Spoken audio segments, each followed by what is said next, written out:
Hi everyone, welcome back to chemistry class. So last class we studied a new concept, evaporation, right? And we have seen its definition and its comparison with the process boiling. And towards the end we have discussed some examples too.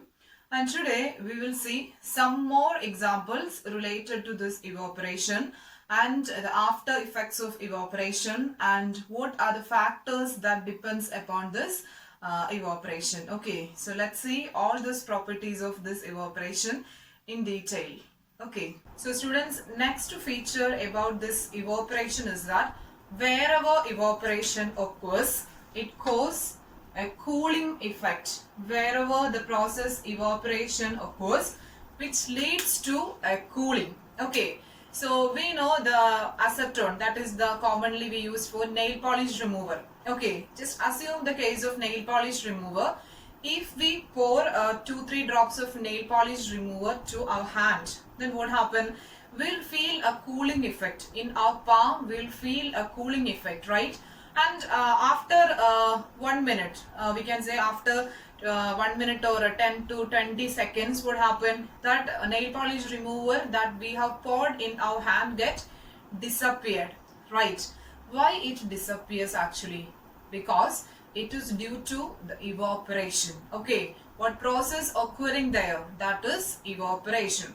At the same time, like this nail polish remover or acetone, that is known as what? Acetone. Okay, and again suppose a perfume. If I have sprayed some perfume to my palm, okay, or what do you think? It will remain there for 1 hour? Of course not. It will disappear immediately after few seconds, right? So where it gets disappears, what happens actually? That is also due to the process evaporation. Understand? And when perfume I have sprayed to my hand, definitely I feel a cooling effect, right? And immediately after that it gets disappeared. That means it gets evaporated. Okay, so children, wherever the process evaporation occurs, it leaving back a cooling effect. So understand, wherever in any place we will say what it is evaporation means, we can see a resulting cooling effect there. So I told you before the example, we will keep water in the earthen pot, right? So we know earlier ancient times people they don't have a refrigerator or cooler or nothing. So what during that time, for cold water, what they were doing, because they are storing the water in earthen pot, because in earthen pot what happened, the process evaporation occurs and the evaporation leaving back a cooling effect. Okay, and now let's discuss what is the reason behind this cooling effect. Just take the case of perfume or that acetone, that is the nail polish remover. So if I have sprayed that into my palm, so I told you it gets evaporated off, right? It gets evaporated off. So in order to evaporate, what it need? It need heat energy, right? That acetone or that what perfume, that requires a heat energy. And from where it takes the heat energy? It takes heat energy from the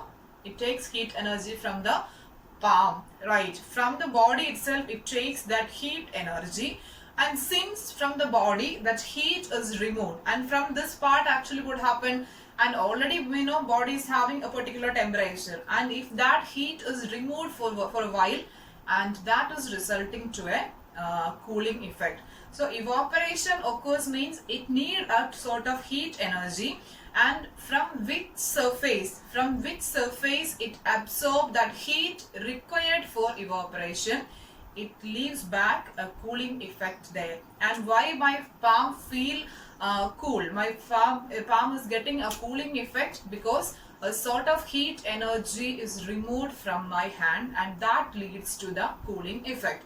And coming to the earthen pot. Okay, so coming to the earthen pot, here water is there, and I told you the water present in the surface will collide each other and they escapes out. So in order to occur this evaporation, this water molecule present on the surface, will takes heat energy from the other water molecule,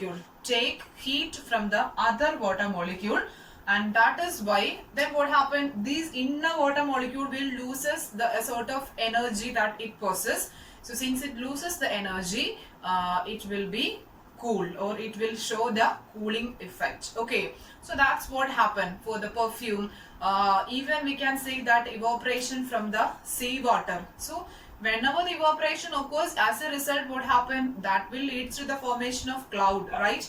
And finally that turns to a rain. Okay, so all these are different examples for evaporation, and the main thing you should remember in evaporation leads to a cooling effect. Okay, many examples we can say for that. Perfume, then acetone. I told you several times I'm using the word acetone. So this is the spelling for acetone. Acetone means the chemical present in the nail polish remover, that is called acetone. So which shows evaporation. And the perfume when sprayed on the hand, that is also an evaporation. And in water stored in earthen pot, already I told you, but just understand why the water in the earthen pot become cool. Why water present in earthen pot become cool means due to evaporation. Okay, so please remember this property of evaporation too, along with this surface phenomenon, then slow. Along with this, remember it leads to a cooling effect. So now we have already seen how evaporation leads to cooling. Okay, so next let's move to the second half, that is the factors that affects evaporation. Okay, so what are the different factors that affect evaporation? So the first factor that depends upon the evaporation is temperature. So the first factor is temperature. And how temperature affect evaporation? We know evaporation means what? The transformation of liquid into gas below its boiling point. Okay, so how temperature affect? Suppose if we are taking two beakers. Okay, if we are taking two beakers and one contains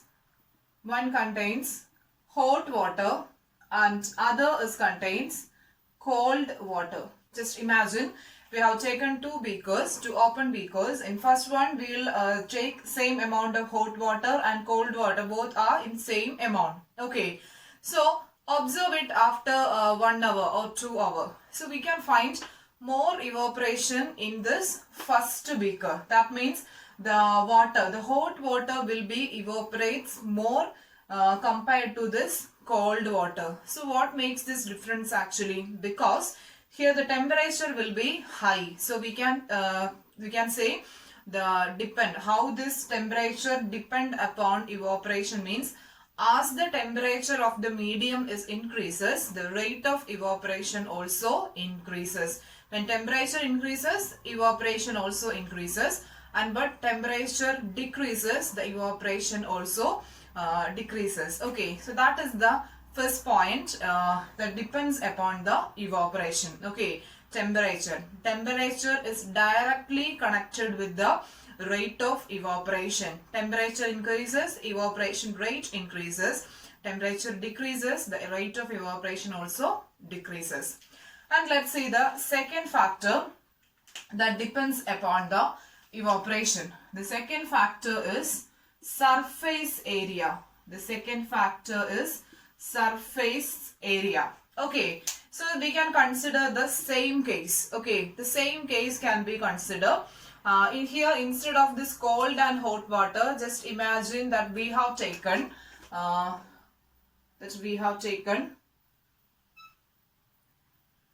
water in both vessel. Okay, same amount of hot water is taken in two vessel, and suppose 100 ml hot water I have taken in this round bottom flask as well as this rectangular beaker. Okay, same amount of water, same amount of hot water I have taken in this both vessels. So students, both are hot water. So what happened? Definitely evaporation will occur, right? Definitely this water gets evaporates. So what do you think? The rate of evaporation will be more in which one? This round bottom flask or this rectangular vessel? Where we can find more rate of evaporation? Because here we can see the surface area of the vessel is very less. Just see the neck portion. Here the surface area will be very less, but here the surface area of that vessel which contains hot water is really high. So wherever the surface area increases, the rate of evaporation also increases. So that is the second factor, depends upon evaporation. Surface area increases because here both are hot waters and same amount of water I have taken in these two beakers, but one is having small surface area but other one is having large surface area. So as the surface area increases, rate of evaporation also increases. And at the same time, just imagine the case of clothes. How we will put the clothes for in the sunlight for drying up. Suppose if this is a cloth, means how I will put the cloth. In this way, I will keep this cloth piece for drying up. And instead of that, if I am putting this clothes like this, means what about this drying procedure? Definitely it will take time. Okay. So what we will do normally, we will spread this clothes in this way. Then only, because the surface area will be high, then what happened? The rate of evaporation will occur more fastly and the clothes will dry up quickly. So note down the second point. Surface area, that depends upon evaporation. How both are connected? Directly proportional to the rate of evaporation. Okay. Next, the third factor. Okay. The third factor that depends upon the evaporation. Factors on evaporation. Third factor that depends upon this evaporation is, that is wind. Okay. So wind affects the rate of evaporation. Okay, suppose the clothes that we have put in the sunlight for drying up, if enough wind is passing, okay, if enough wind circulates over there, means what we can say, the rate of evaporation is increases. So wind, more wind, that means the evaporation rate will be very high. Okay.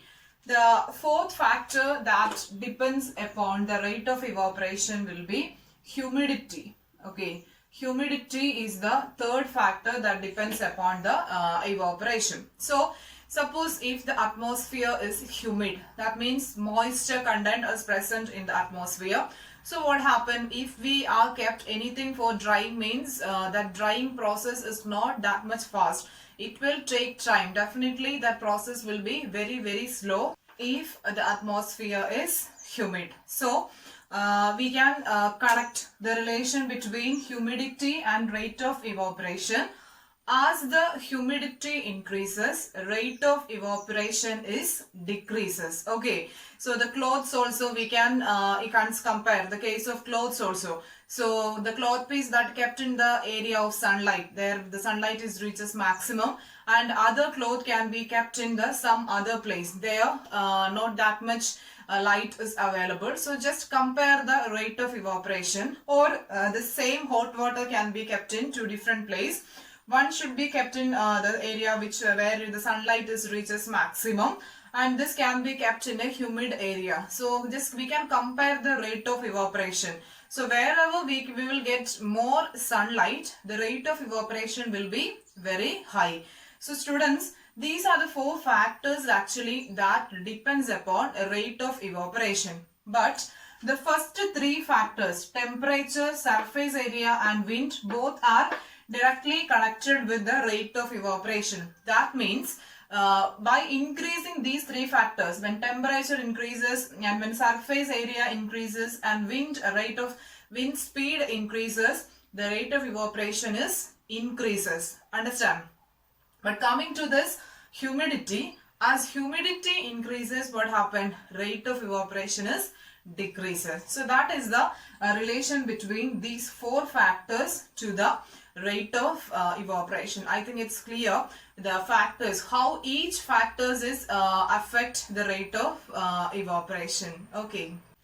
So my dear students, we discussed some examples for evaporation and how evaporation leads to cooling. That was an actually important concept, how evaporation leads to cooling. So study that concept thoroughly. And next one is the factors that affect evaporation. Only 4 factors that depends, and just imagine, study how these factors are depends on the rate of evaporation. Okay. So that's all about today, students. Get ready for the live session. See you in the next class, and thank you for watching.